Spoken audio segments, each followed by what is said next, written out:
Good morning, everybody. My name is Ben Weir. I'm an 8-year veteran of the Oklahoma City Police Department. I've worked street narcotics and special investigations for almost 4 years now. Uh, I did my other 4 years in patrol. So, needless to say, our topic today is an introduction in how the Oklahoma City Police Department packages narcotic evidence. Be a brief overview. I'm going to give you kind of the crash course on how to properly do that. First off, why do we package narcotic evidence? We package it because it allows us to be accountable for whenever it comes time to go to court or civil liability purposes, even. If you go to try and find those narcotics because somebody feels like they've been wrongly arrested and they're trying to sue the police department and you can't come up with those narcotics, that's bad. Or they're trying to fight it in court and say it wasn't them and that sort of thing. It allows us to preserve that evidence. And packaging that evidence, it actually allows us to be able to find it later. It allows it to be organized and very specific. Um, okay, so how to package evidence. Um, if you were here, I would give you one of these, but you're not. So I'm going to go ahead and show you. This is the Oklahoma City Police Department evidence envelope. As you can see on here, um, there's a bunch of blocks. I know it looks pretty intimidating, but I'm going to go ahead and just break down real quick what's on here. Um, First and foremost, there's the incident number in the top right hand corner. If you fill it out, you just start in the, I'm sorry, top left hand corner, start in the top left, work your way right, and go all the way down. First thing you'll see is the incident number. That's the police report number for the arrest or what have you. The lab number you're not actually going to fill out. Then there's a seal number. That's this evidence seal here. You actually fill this out, and whenever you get finished with your narcotics, you actually place it across the back. That way, it seals the evidence envelope. Moving over, you'll see the date block, and then going down the location where the narcotics were seized from, the county they were seized in, the offense, and moving on down, the type of evidence or the type of packaging is on here. That is actually for if it won't fit in the evidence envelope. If it will, you just mark EE. But if it's a brown paper sack or a box, you would mark that, annotating um, that that's where the evidence is, and you tape this envelope to it. For packaging narcotics, there's three suspects down here that you can fill in: race, sex, date of birth.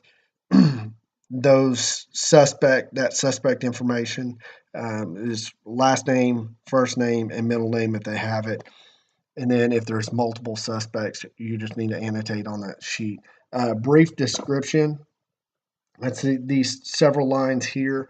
The brief description actually needs to entail what their narcotics are, what they field tested for, approximately how much they weighed with the digital scales that are provided by the police department. There's another section on back. It says brief description, but you can see all those lines. Sometimes you come up with a lot of pills, a lot of different types of narcotics and such.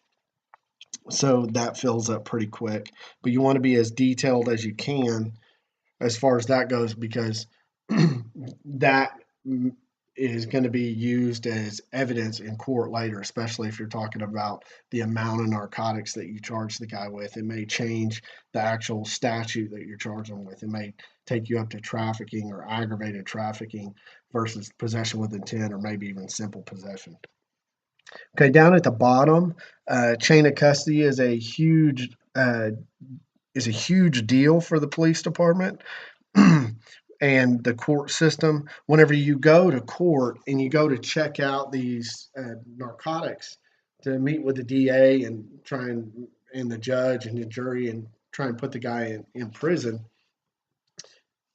that's the section that you'll actually fill out appropriately. There's a from, a to, because you're taking it from the custodial uh, person, the property room clerk, and then the date, and then if you open it or not. You need to open it lots of times whenever you're doing your prosecution and you're showing it to a jury and such.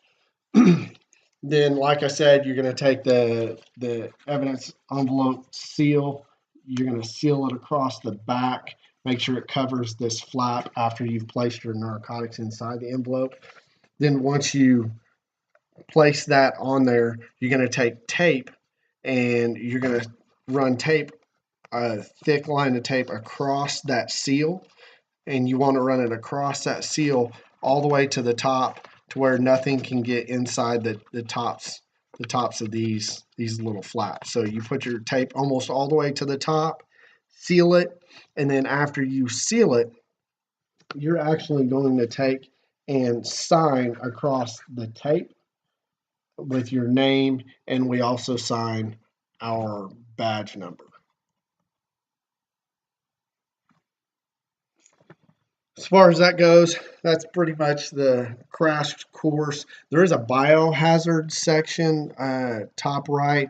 If for some reason you got in a fight with a guy, or he tried to eat it, or there's blood, or even I hate to say it, or uh, they tried to hide it in a place that's not appropriate, but he ended up finding it.